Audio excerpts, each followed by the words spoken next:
Okay students, तो आज का जो टॉपिक है हमारा वो है vector form of Coulomb's law, अर्थात कूलम्ब के नियम का सदिश निरूपण। और इससे पहले वाले वीडियो में हमने आपको एक फार्मूला बताया था F = 1/4πε0 Q1 Q2/r²। तो होता क्या है कि इस फार्मूले से केवल हमें परिमाण का पता चलता है, मैग्नीट्यूड का पता चलता है, डायरेक्शन का पता नहीं चलता है। क्योंकि हमें ये बात पता है कि जो बल है हमारा वह एक सदिश राशि है, तो जो है कि परिमाण के साथ ही साथ जो उसकी दिशा भी होनी चाहिए, जो इस बात की जानकारी हमें इस सूत्र से नहीं मिलती है। तो इसकी वजह से हम लोग जो है कि vector form of Coulomb's law का यूज करते हैं। तो चलिए शुरुआत करते हैं कूलम्ब के नियम का सदिश निरूपण। तो मैं मान लेता हूं कि ये मेरा एक कोऑर्डिनेट है XY प्लेन, और XY प्लेन ही अभी हम लेंगे। ये हमारा मूल बिंदु है, ये X है और ये Y अक्ष है।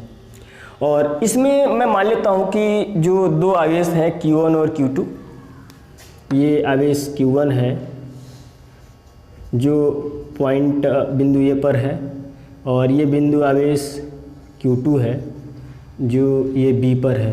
क्लियर?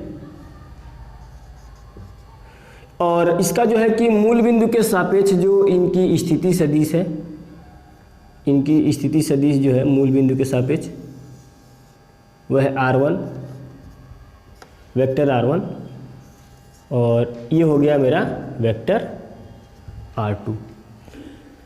तो ध्यान दीजिएगा, Q1 के कारण Q2 पर जो लगने वाला फोर्स होगा उसकी दिशा जो है कि इस दिशा में होगी, कुछ इधर डायरेक्शन होगा, तो ये क्या हो जाएगा F21।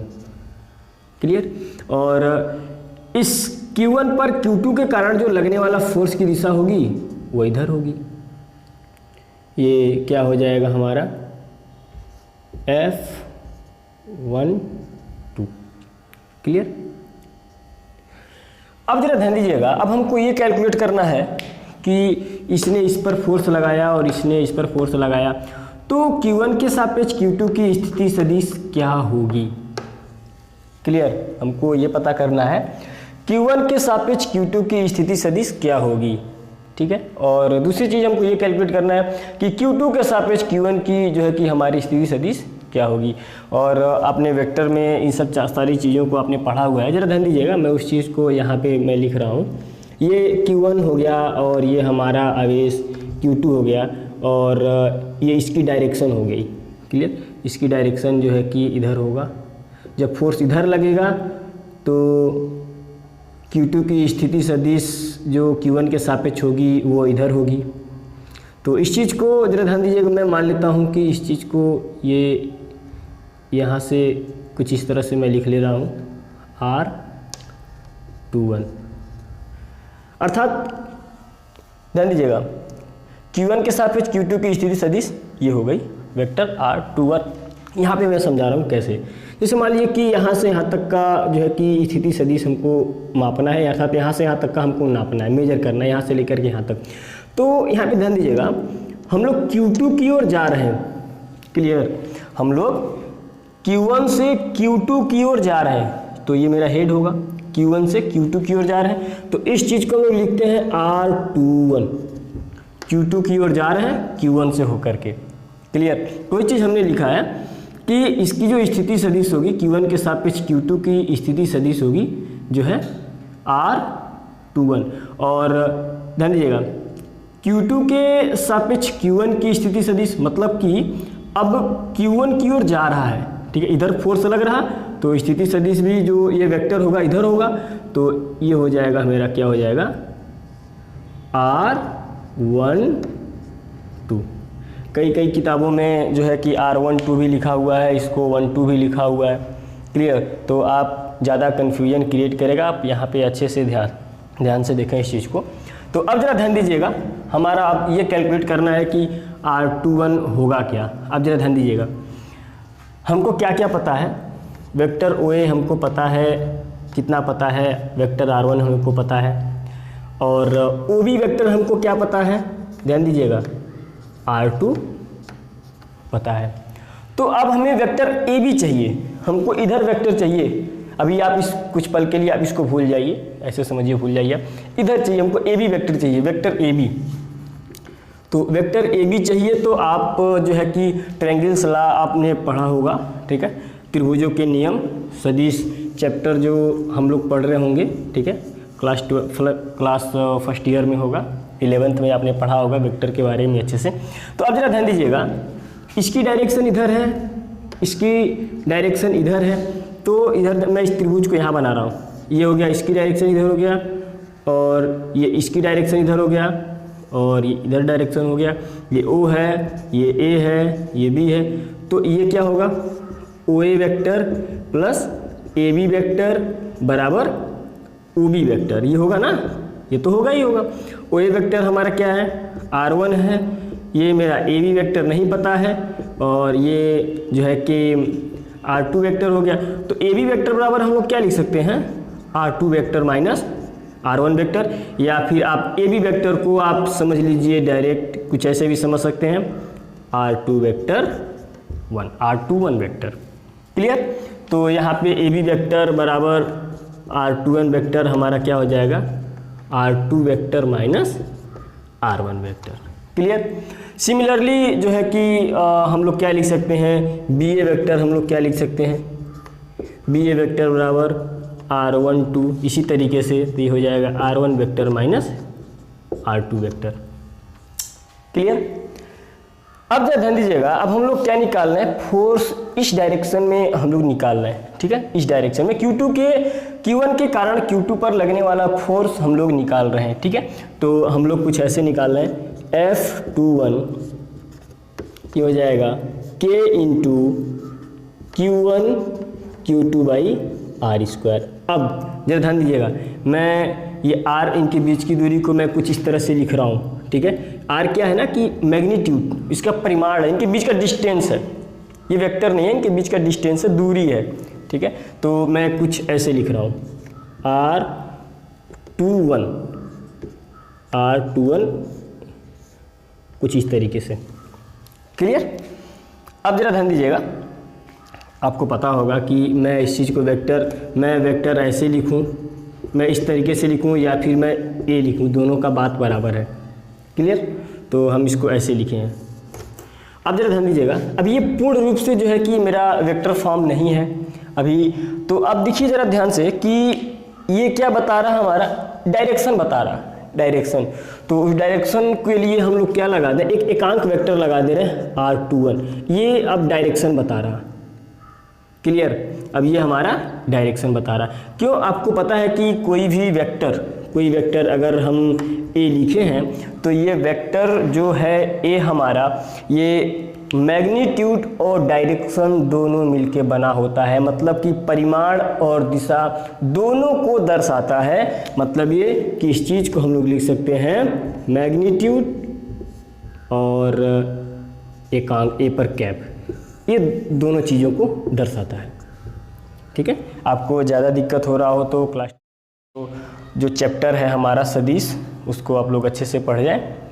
तो अब जरा ध्यान दीजिएगा, तो हमको इसको सदिश रूप में कन्वर्ट करना था, तो मैंने इसके साथ डायरेक्शन लगा दिया। तो ये हो गया मेरा, इसको थोड़ा सा और हम सिंप्लीफाई कर लेते हैं।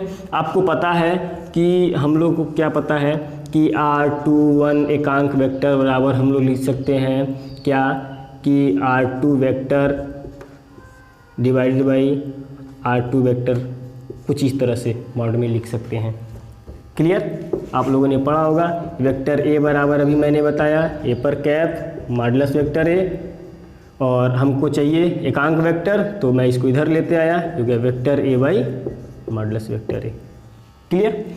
तो हम लोग इसको लिख सकते हैं क्या, F21 ये हो गया K into Q1 Q2 by, अब इसको जरा वैल्यू हम लोग रख देते हैं। हमको क्या पता है, क्या हमने कैलकुलेट किया हुआ है, यहाँ से ज़रा ध्यान दीजिएगा, हम लोगों ने इस चीज़ को कैलकुलेट किया हुआ है। तो हम लोगों ने यहाँ पे रख दिया R2 माइनस R1 वेक्टर और ये क्या हो गया हमारा एकांक वेक्टर को हम लोग लिख सकते हैं क्या, वेक्टर R2 डिवाइडेड बाई, अभी चलिए ठीक है, ये हो गया मेरा कुछ इस तरह से, इसको अभी मैं उसी तरीके से मैं रहने दे रहा हूँ, ये हो गया हमारा। तो अब हम क्या करेंगे, ज़रा ध्यान दीजिएगा, F21 और इन दोनों को अगर हम लोग सॉल्व करें तो ये हो गया Q1 Q2 बाई मॉड में, ये कुछ इस तरह से हो गया हमारा R21 वेक्टर। अब जरा ध्यान दीजिएगा, अब हम वैल्यू पुट कर दे रहे हैं, ये हो गया मेरा कुछ इस तरह से Q1 Q2 बाई, इसके जगह पे हम लोग लिख सकते हैं यहाँ पे इक्वेशन आप 1 मान लीजिए, इसको इक्वेशन 2 मान लीजिए। तो यहाँ पे हम लोग इसको लिख सकते हैं R2 vector minus R1 vector का होल क्यू, ऐसे कुछ हो गया। और इस यहाँ पर भी हम लोग लिख सकते हैं क्या, R2 vector minus R1 vector. ये हो गया मेरा इक्वेशन नंबर 1 2 तो माने, इसको 3 मान लीजिए समझने के लिए केवल, ये 3 हमारा हो गया। अब जरा ध्यान दीजिएगा, ये हमारा निकल गया क्या, ये हमारा निकल गया Q2 पर Q1 के कारण जो लगने वाला बल था इस दिशा में। क्लियर। अब जरा ध्यान दीजिएगा, अब हमको क्या करना है कि इस Q1 पर Q2 के कारण लगने वाले बल की हमें दिशा ज्ञात करनी है। ठीक है, तो अब हम लोग करेंगे क्या, मैं इसको मिटा रहा हूँ। जैसे आपने इसको कैलकुलेट किया, Q2 पर Q1 के कारण लगने वाला बल, ये कुछ Q1 Q2 बाई इस तरीके से आपने इसको किया। तो सिमिलरली उसी तरीके से आप लोग F12 आप लोग कैलकुलेट कर लीजिएगा। ठीक है, फोर्स 1 ड्यू टू 2 क्या हो जाएगा, K into Q1 Q2 by, अब जरा ध्यान दीजिएगा, Q2 के सापेक्ष Q1 की स्थिति सदिश किधर होगा, इस दिशा में होगा। तो इनके बीच का जो हम मैग्नीट्यूड ले रहे हैं, परिमाण ले रहे हैं, कितना हो जाएगा R12, मतलब यहाँ पे जो है वही यहाँ पे लिखना है आपको। ठीक है, कई किताबों में जो है कि थोड़ा सा डिफरेंट लिखा हुआ है, तो उससे कोई फ़र्क नहीं पड़ता। तो यहाँ पे हो गया हमारा ये, और ये क्या हो गया मेरा, अभी मैं बताया था कि अभी ये पूर्ण रूप से जो है कि हमारा अभी वेक्टर फॉर्म में कन्वर्ट नहीं हुआ है। हमें किसी भी वेक्टर को दर्शाने के लिए जो है कि उसकी जो परिमाण है और ये दिशा दोनों की आवश्यकता पड़ती है। तो इसको वेक्टर फॉर्म में दर्शाने के लिए हमने क्या किया, इसका तो हमने परिमाण जो है कि ले लिया है, और दिशा जो है कि हमको अभी नहीं क्लियर। तो दिशा के लिए हम क्या करें, इस दिशा में हमारा फोर्स लग रहा, तो इसका हम एकांक वेक्टर ले रहे हैं जो कि हमारा दिशा बताता है। ये हो गया मेरा क्लियर। तो जब आप लोग इसको कम्प्लीटली जब सॉल्व करिएगा तो ये आ जाएगा F12 vector K Q1 Q2 by vector R1 minus vector R2 का होल क्यू इंटू क्या हो जाएगा R1 vector minus R2 vector. समीकरण नंबर आप इसको 4 बना लीजिए। अब जरा ध्यान दीजिएगा, अभी दोनों इक्वेशन को इस इक्वेशन और इस इक्वेशन को अगर आप ध्यान से देखें तो इसमें तो इधर का मैं चेंज करूंगा तो भी कोई फ़र्क नहीं पड़ेगा, इधर भी मैं इसको चेंज करूंगा तो कोई फ़र्क हमारा नहीं पड़ेगा, क्योंकि मॉड में है तो मॉड में माइनस ए भी अगर मैं लिखूँ तो बाहर ए ही बाहर आएगा। क्लियर। तो यहाँ पे होगा क्या कि थोड़ा सा हम इसको चेंज कर लेते हैं, F12 वेक्टर, इसको हम क्या करते हैं, इसको चेंज कर लेते हैं, आगे माइनस लगा लेते हैं,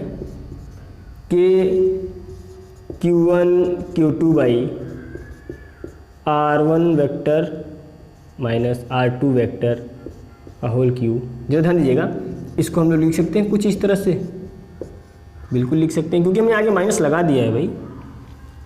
तो अगर आप इसको ध्यान से देखें तो ये किसके जैसा बन रहा, ये इसके जैसा बन रहा। क्लियर, ये इसके जैसा बन रहा है हमारा, तो इसके जगह पे हम लोग क्या लिख सकते हैं, इसके जगह पे हम लोग लिख सकते हैं फोर्स 1 टू बल, ठीक है, फोर्स 1 ड्यू टू 2 इक्वल आगे माइनस, इसके जगह पे हम लिख सकते हैं F वेक्टर 2 1, ये हो गया मेरा, ये हमारा आ गया। क्लियर।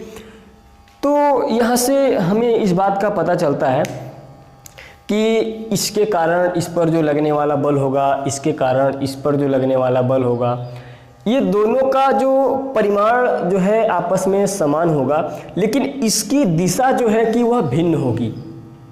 क्लियर। मतलब कि इसके कारण इस पर लगने वाला बल और इसके कारण इस पर लगने वाला बल की जो परिमाण होगा वो आपस में बराबर होगा। मतलब ये हुआ कि ये भी इस पे 10 न्यूटन का फोर्स लगाएगा और ये भी इस पे 10 न्यूटन का फोर्स लगाएगा। दोनों, अभी ध्यान दीजिएगा, अभी दोनों हमने प्लस प्लस आवेश लिया हुआ है, इस बात को समझिएगा, मैं बताना भूल गया कि दोनों मैंने प्लस प्लस आवेश ये लिया हुआ है, ठीक है।